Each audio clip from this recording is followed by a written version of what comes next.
Bismillah, Assalamualaikum warahmatullahi wabarakatuh. Perkenalkan, nama saya Badri Tamamal Hakiki dari PAI TIK 4D. Di sini saya akan menjelaskan apa itu evaluasi kurikulum dari dosen Dr. Andes Ibu Helna Nelis, MPD. Baiklah, di sini saya akan menjelaskan apa itu pengertian evaluasi kurikulum. Evaluasi kurikulum adalah suatu tindakan atau suatu proses untuk menentukan nilai dari sesuatu. Sedangkan pengertian kurikulum adalah sebagai rencana yang dibuat untuk membimbing anak belajar di sekolah, disajikan dalam bentuk dokumen yang sudah ditentukan, yang disusun berdasarkan tingkat-tingkat generalisasi, dapat diaktualisasikan dalam kelas, dapat diamati oleh pihak yang berkepentingan, dapat membawa perubahan tingkah laku. Lalu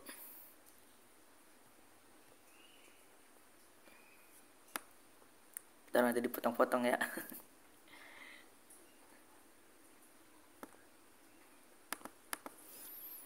Lalu tujuan evaluasi kurikulum adalah untuk mengetahui kelebihan dan kekurangan kurikulum yang digunakan sehingga dapat dilakukan perbaikan atau pengembangan lebih lanjut agar sesuai dengan kebutuhan peserta didik dan perkembangan zaman. Evaluasi dapat dilakukan melalui berbagai metode seperti observasi, wawancara, angket, dan analisis data akademik. Lalu, tujuan dan manfaat desain kurikulum itu adalah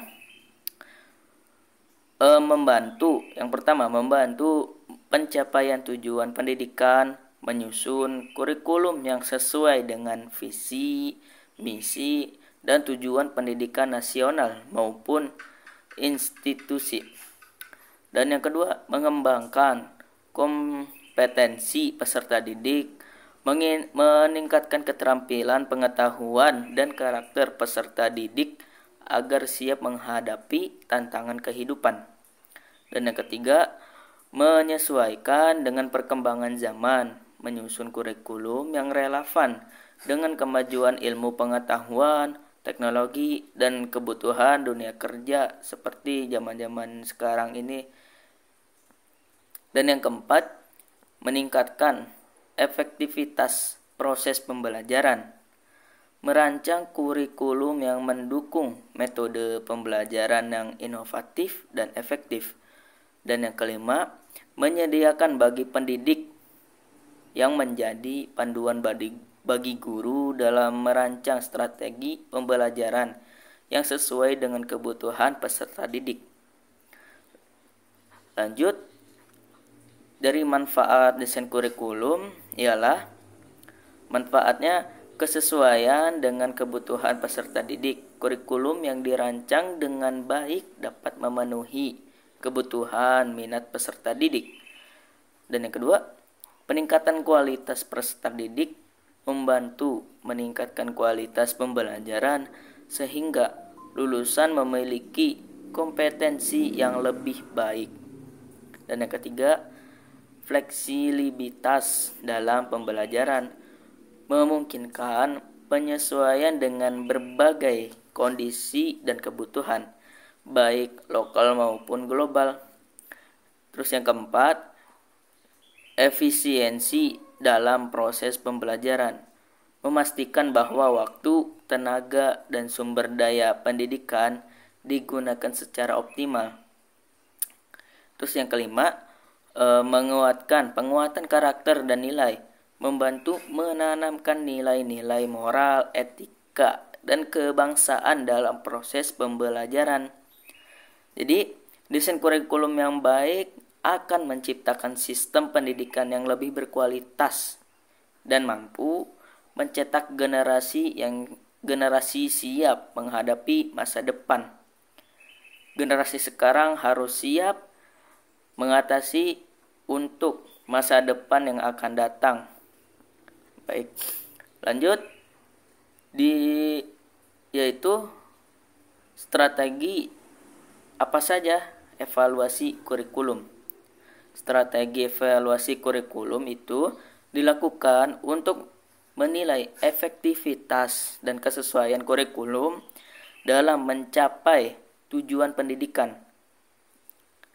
Ada beberapa evaluasi yang akan saya sampaikan. Yang pertama, yaitu evaluasi berbasis model. Evaluasi berbasis model itu menggunakan model evaluasi sistematis seperti model CIP, Context Input Proses Produk, yaitu mengevaluasi konteks, input, proses, dan hasil kurikulum. Dan yang kedua itu model Tiller, yaitu menilai apakah tujuan pembelajaran telah tercapai melalui evaluasi proses dan hasil. Dan yang ketiga yaitu model Stack, fokus pada perbandingan antara tujuan yang diharapkan dan hasil nyata yang dicapai. Dan yang terakhir yaitu model Stephen, menekankan evaluasi formatif proses dan sumatif hasil akhir. Dan yang kedua yaitu evaluasi berbasis data, menggunakan data kuantitatif dan kualitatif untuk menilai efektivitas kurikulum, seperti contohnya hasil ujian, asesmen peserta didik, observasi di kelas dan kegiatan pembelajaran, angket dan wawancara dengan guru, siswa, orang tua, pengasuh pondok, atau yang lainnya. Nah, seperti itu. Untuk yang ketiga itu evaluasi berkelanjutan, formatif dan summative evaluation. Nah, evaluasi formatif itu dilakukan selama proses pembelajaran untuk memperbaiki kurikulum secara berkala. Lalu evaluasi sumatif itu dilakukan setelah implementasi kurikulum untuk menilai hasil secara keseluruhan. Nah, dan yang keempat itu evaluasi partisipatif. Nah, evaluasi ini melibatkan berbagai pihak seperti yang pertama, seperti guru. Nah, guru memberikan umpan balik tentang penerapan kurikulum di kelas. Lalu peserta didik menilai pengalaman belajar mereka. Lalu orang tua mengamati dampak pembelajaran terhadap anak di rumah. Nah, dan yang ketiga yaitu pakar didik atau pakar pendidikan, memberikan analisis akademik terhadap efektivitas kurikulum. Nah, untuk yang kelima, evaluasi berbasis standar. Nah, evaluasi berbasis standar ini membandingkan kurikulum dengan standar nasional dan internasional untuk memastikan kesesuaiannya dengan kebutuhan global dan lokal. Dengan menerapkan strategi evaluasi yang tepat, kurikulum dapat dikembangkan dan disesuaikan agar lebih efektif dalam meningkatkan kualitas pendidikan. Seperti itu. Nah, untuk model-model evaluasi kurikulum nih, yang pertama, evaluasi kurikulum itu model-model evaluasi kurikulum dapat dilakukan dengan berbagai model yang dirancang untuk menilai efektivitas dan kesesuaian kurikulum dalam mencapai tujuan pendidikan. Nah, model-modelnya hampir sama. Yang pertama, model Taylor itu pengembangan Ralph Taylor, fokus kesesuaian antara tujuan kurikulum dan hasil belajar peserta didik.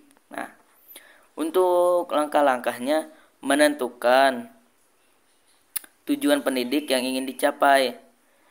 Yang kedua, mengidentifikasikan pengalaman belajar secara efektif.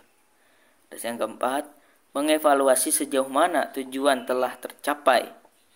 Kelebihannya itu sederhana dan sistematis, kekurangannya itu terlalu berorientasi pada tujuan sehingga kurang mempertimbangkan faktor yang lain seperti konteks sosial dan lingkungan. Dan yang kedua itu model CHIP, hampir sama. Pengembangan Daniels. Pengembangan itu pengembang Daniel Suflebeam itu evaluasi menyeluruh terhadap kurikulum dari berbagai aspek komponen.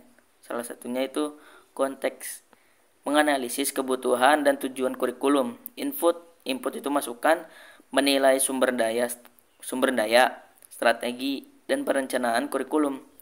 Terus selanjutnya itu proses. Proses itu menganalisis implementasi kurikulum di kelas. Nah, selanjutnya itu produk, menilai dari penerapan kurikulum. Nah, kelebihannya komprehensif dan dapat digunakan untuk perbaikan kurikulum secara berkelanjutan. Nah, untuk kekurangannya membutuhkan banyak data dan sumber daya dalam penerapannya. Lanjut itu yang ketiga itu model Stack. Pengembangnya itu Robert Stack. Membandingkan antara tujuan kurikulum dan hasil nyata yang dicapai. Tahapannya itu deskripsi awal, menentukan tujuan dan standar kurikulum. Yang kedua itu deskripsi implementasi, menganalisis bagaimana kurikulum diterapkan, itu bagaimana. Dan yang ketiga itu perbandingan hasil, membandingkan hasil dan tujuan yang diharapkan, yaitu menyoroti kesenjangan antara perencanaan dan pelaksanaan kurikulum. Nah, lalu tidak terlalu fokus pada faktor eksternal yang dapat mempengaruhi hasil. Dan yang keempat itu model Striven, yaitu Goal Evaluation Model. Pengembangnya itu Michael Striven. Dia menilai dampak kurikulum itu tanpa memusatkan perhatian pada tujuan awal. Ciri utamanya, evaluator tidak diberi tahu tujuan kurikulum itu untuk menghindari bias. Itu fokus pada hasil nyata yang dialami peserta didik, mengevaluasi aspek positif dan negatif dari kurikulum.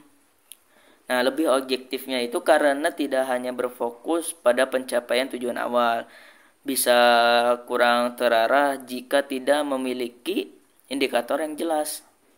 Nah, itu. Nah, yang kelima ini model Profus. Pengembangnya Malcolm Profus. Dia mengidentifikasi perbedaan antara standar yang diharapkan dan kenyataan di lapangan. Tahapan beliau ini menentukan standar atau kriteria kurikulum, mengamati pelaksanaan kurikulum, membanding antara standar dan hasil pelaksanaan. Lanjut mengidentifikasi kesenjangan. Dan yang kelima itu melakukan perbaikan atau revisi kurikulum. Itu fokus pada peningkatan kurikulum secara berkelanjutan, membutuhkan data yang akurat dan evaluasi yang mendalam. Nah, lanjut dari kesimpulannya itu setiap model atau evaluasi kurikulum memiliki kelebihan dan kekurangan masing-masing. Pemilihan model yang tepat tergantung pada tujuan evaluasi, ketersediaan data, serta sumber daya yang dimiliki. Model CHIP cocok untuk evaluasi menyeluruh. Tiller untuk evaluasi berbasis tujuan, sedangkan Striven lebih fleksibel dalam menilai dampak kurikulum tanpa bias terhadap tujuan awal. Jika pendekatan lebih kualitatif, Ensner bisa digunakan untuk mengeksplorasi pengalaman belajar secara mendalam. Sementara itu, Stack dan Profus lebih menekankan kesenjangan antara harapan dan kenyataan dalam implementasi kurikulum. Seperti itu.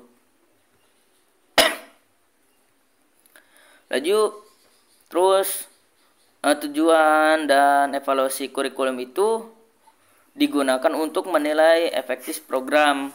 Dan yang kedua, evaluasi dapat digunakan sebagai alat bantu dalam pelaksanaan kurikulum pembelajaran. Fungsi evaluasi kurikulum terbagi menjadi 4. Nah, yang pertama edukatif, untuk mengetahui kedayagungan dan keberhasilan kurikulum dalam rangka pencapaian tujuan pendidikan. Yang kedua, instruksional, itu untuk mengetahui pendayagunaan untuk keterlaksanaan kurikulum dalam rangka pelaksanaan proses pembelajaran. Nah, manfaat evaluasi kurikulum itu, evaluasi kurikulum dapat dikelompokkan berdasarkan sasaran, yaitu yang pertama bagi guru. Bagi guru, evaluasi kurikulum dapat dikelompokkan berdasarkan sasaran, yaitu evaluasi berguna untuk menilai sejauh mana proses pembelajaran yang telah dilaksanakan, apakah hasilnya itu berhasil atau tidak. Nah, yang kedua, bagi pengguna kebijakan, evaluasi kurikulum berguna untuk menilai sejauh mana kurikulum itu telah dilaksanakan oleh semua sekolah, apakah berhasil atau tidak. Nah, langkah-langkah evaluasi kurikulum, ada beberapa pendapat terkait dengan langkah-langkah evaluasi kurikulum, namun pada umumnya mencakup merancang, melakukan persiapan, mengumpulkan informasi, menganalisis, membuat konklusi, membuat rekomendasi, dan manfaat hasil evaluasi. Sementara itu, Hermana Somantir 2009 menjelaskan bahwa tahapan pelaksanaan evaluasi kurikulum adalah yang pertama, mempelajari kurikulum yang sudah ada. Nah, yang kedua, menulis latar belakang atau alasan mengapa kurikulum itu perlu dievaluasi. Yang ketiga, menentukan apa yang ingin diketahui dan menulis pertanyaan evaluasi. Dan yang keempat, membuat rancangan yang ingin diketahui dan menulis pertanyaan. Dan yang kelima, mengumpulkan informasi atau data-data. Dan yang keenam, menganalisis informasi data. Dan yang ketujuh, merumuskan kesimpulan. Dan yang ke-8, menginformasikan hasil dan manfaat hasil yang untuk merevisi kurikulum. Nah, jadi selanjutnya itu strategi evaluasi kurikulum. Langkah-langkah evaluasi kurikulum. Yang pertama, tentukan tujuan evaluasi. Tentukan apa yang ingin dicapai melalui evaluasi kurikulum. Kumpulkan data. Kumpulkan data yang relevan dengan tujuan evaluasi. Analisis data yang telah dikumpulkan. Interpretasi hasil. Analisis data. Terus model-modelnya yang saya sudah sampaikan tadi. Yang pertama konferensif, yang kedua fleksibel, yang ketiga membantu menganalisis masalah, dan yang keempat meningkatkan kualitas program.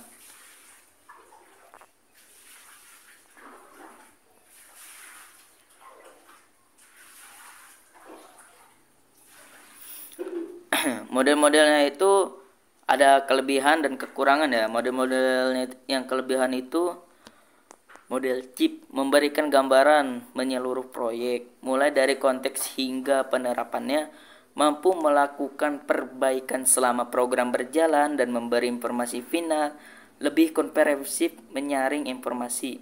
Nah, kelemahan model chip itu terlalu fokus pada proses daripada kenyataan di lapangan, terlalu fokus top down dengan sifat manajerial dalam pendekatannya. Itu terusnya cenderung fokus pada rasional manajemen daripada diakui kompleksitas realitas empiris. Nah, selanjutnya itu yang kena model Tiller ya. Model Tiller ada sebuah metode evaluasi yang dikembangkan oleh Ralph W. Taylor pada tahun 1949. Metode ini digunakan untuk mengevaluasi program pendidikan dan pelatihan. Dan mungkin itu saja yang bisa sampaikan. Mungkin itu saja yang bisa saya sampaikan. Dan kalau misalkan ada kelebihan itu datangnya dari Allah Subhanahu wa taala dan kekurangan itu datangnya dari saya. Dan di sini saya masih belajar untuk menganalisis apa itu evaluasi kurikulum. Dan mungkin itu saja yang bisa saya sampaikan. Kurang lebihnya mohon maaf. Wassalamualaikum warahmatullahi wabarakatuh.